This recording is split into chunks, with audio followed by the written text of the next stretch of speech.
Yang pertama membasuh dah. Di situ kita niat. Ya, itu secara dasarnya nggak boleh. Ya, tidak dibolehkan. Adapun pada saat berkumur-kumur, itu masih perbuatan sunnah. Itu kita belum masuk dalam berwudu. Kapan kita dianggap masuk dalam berwudu? Ketika kita membasuh muka. Maka pada saat membasuh yang sunnah, 2 tangan, di situ kita niat, tidak dihitung. Adapun pada saat berkumur-kumur, itu juga tidak dihitung. Adapun pada saat istisyak tidak boleh. Ya. Menyertai niat dengan barang yang dahulu daripada muka. Sebelum membasuh muka, kita sudah menyertai niat dengan anggota sunnah. Seperti niat tatkala membasuh tangan, ataupun tatkala berkumur-kumur, ataupun mengisap air pada hidung. Jikalau tiada terbasuh sertanya 1 juzuk daripada mukanya. Ya. Kalau pada saat kita berkumur-kumur, itu tidak terbasuh bahagian daripada muka. Ketika mengisap air ke hidung, ya, jikalau tiada terbasuh sertanya 1 juzuk daripada mukanya, maka kita tidak dihitung niat di situ.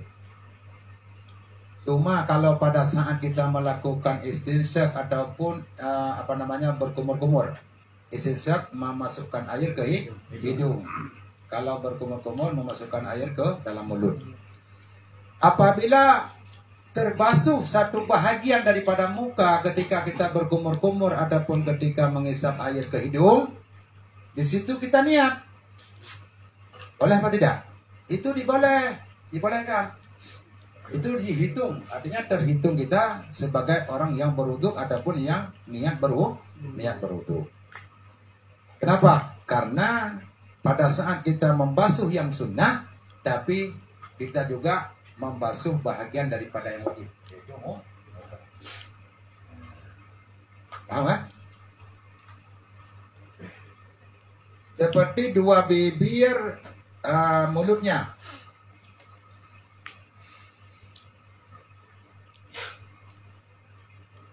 Pada saat berkumur-kumur sempat terbasuh 2 bibir. 2 bibir itu anggota tuh. Cuma kalau gigi bukan anggota wudu. Bibir bukan anggota wudu. Adapun dalam hidung, gigi bukan bahagian daripada anggota wudu.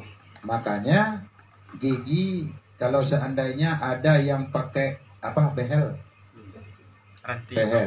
rantai gigi, itu nggak ada masalah. Karena tidak kita khawatirkan tidak sampai air kepada gigi. Karena gigi bukan anggota wudu dan bukan anggota mandi janabah.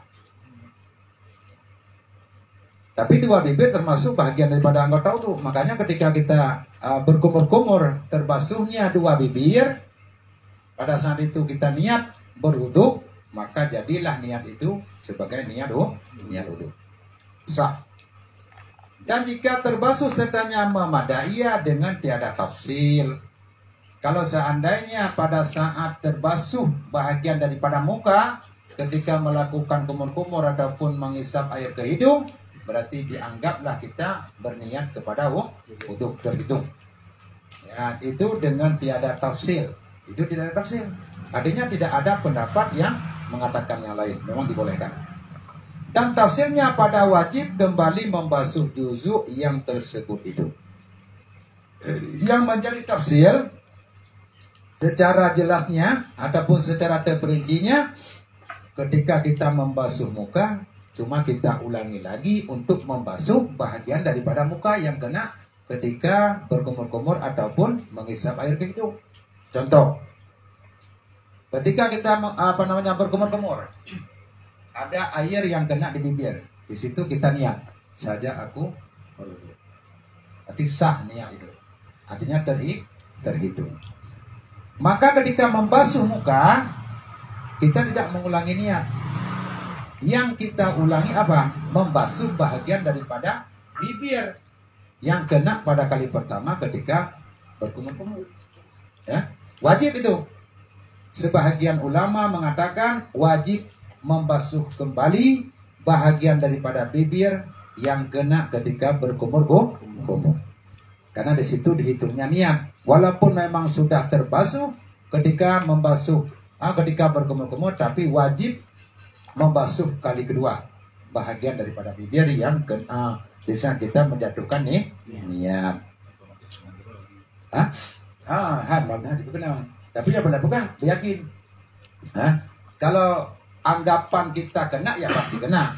Yang namanya pertama ketika berkumur-kumur kena bibir, kemudian pada kali kedua ketika membasuh muka juga kita membasuh bibir juga yang pada kali pertama itu. Enggak, maksudnya ini memang pendapat yang mengatakan wajib kembali membasuh juzuk yang tersebut itu. Kan yang pertama tadi enggak ada tafsir. Artinya apabila jatuh niat pada saat kita berkumur-kumur dan waktu berkumur-kumur ada bahagian daripada muka yang kena, berarti niat kita itu sah. Cuma yang menjadi masalah sekarang, apakah wajib kita mengembalikan, wajib kembali membasuh bahagian itu ataupun tidak? Ini jadi masalah. Ini hukumnya wajib. Masalah airnya cukup adapun tidak cukup, tapi tetap kita membasuh kali kedua. Adapun kedua kali bibir kita yang kena pada saat kita berniat di situ. Paham kan?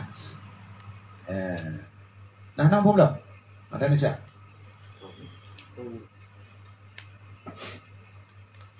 Maka jika kasat ia membasuh akan dia daripada muka, tiada wajib kembali membasuh akan dia. Ini tafsir. Kalau memang waktu kita niat tadi, ini yang kita basuh bukan membasuh kita tujuannya membasuh muka. Tujuannya membasuh muka. Ketika kena air berkumur-kumur di bibir, tapi ada tujuan untuk membasuh muka juga. Kalau memang ada tujuan seperti itu, tidak wajib kembali untuk kita basuh kedua kali. Tidak diwajibkan untuk membasuh kedua kali, yaitu bibir kita. Kenapa? Karena sudah kita anggap ini bagian daripada yang wajib daripada muka. Nah, inilah maksud tafsir. Berarti ada dua pendapat dalam hal ini. Niat yang kita jatuhkan pada saat berkumur-kumur itu tergantung yang membasuhnya. Kalau niat dia membasuh bahagian daripada muka, karena bibir bahagian daripada muka, berarti tidak wajib mengembalikan membasuh. Tapi kalau tidak dianggap ini membasuh bahagian daripada muka, wajib membasuh kembali. Niat sudah jadi, artinya sudah dianggap sah. Paham? Paham.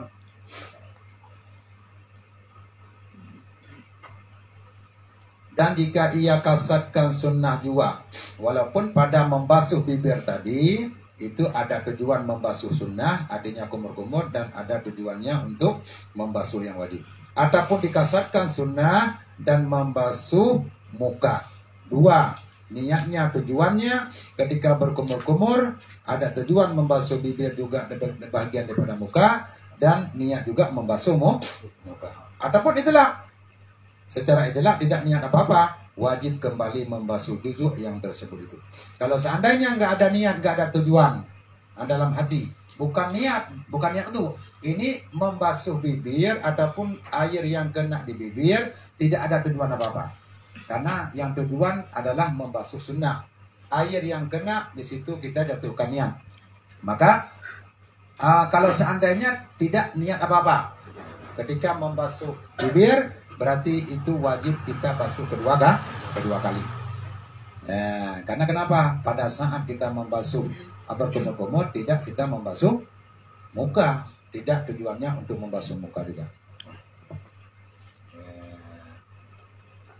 Anda paham? Jadi baik pada Anda paham. Kalau nggak mengerti, tolong ditanya, supaya bisa kita diskusi dan kita jelaskan secara jelas. Karena ini bagian daripada perbuatan kita hari-hari. Masalah berwudu merupakan yang pertama. Ini bagian daripada taharah. Karena ibadah tanpa taharah, tanpa suci, maka ibadah itu tidak diterima. Iya siap.